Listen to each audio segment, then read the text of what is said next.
দেশ বিদেশের বাছাই করা খবর নিয়ে সর্বদাই সত্য সন্ধানী এই নিউজ ভারত। নমস্কার, এই নিউজ ভারতে আপনাদের সকলকে স্বাগত। শুরু করছি ওয়েদার আপডেট।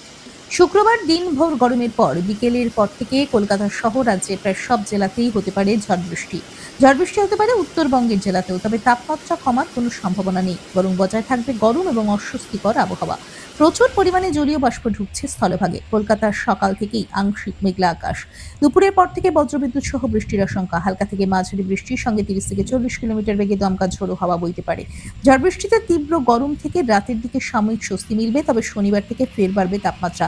কলকাতার পাশাপাশি পশ্চিম মেদিনীপুর, পূর্ব ও পশ্চিম বর্ধমান, বীরভূম, মুর্শিদাবাদ, পুরুলিয়া, বাঁকুড়া ও ঝাড়গ্রামে বজ্রবিদ্যুৎ সহ হালকা থেকে মাঝারি বৃষ্টি হতে পারে। শনিবার ও রবিবার বীরভূম, মুর্শিদাবাদ, নদিয়ায় ঝড় বৃষ্টির সম্ভাবনা রয়েছে।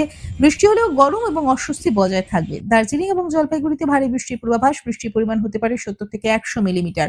রবিবারেও হতে পারে ঝড় বৃষ্টি। উত্তরবঙ্গের জেলাগুলিতে তাপমাত্রার বড় পরিবর্তনের সম্ভাবনা নেই। আজ কলকাতায় আংশিক মেঘলা আকাশ। আজ কলকাতা ও তার পার্শ্ববর্তী অঞ্চলে দিনের সর্বোচ্চ তাপমাত্রা 35 ডিগ্রি সেলসিয়াস, সর্বনিম্ন 27 ডিগ্রি সেলসিয়াস। বাতাসে আপেক্ষিক আর্দ্রতার পরিমাণ 55%।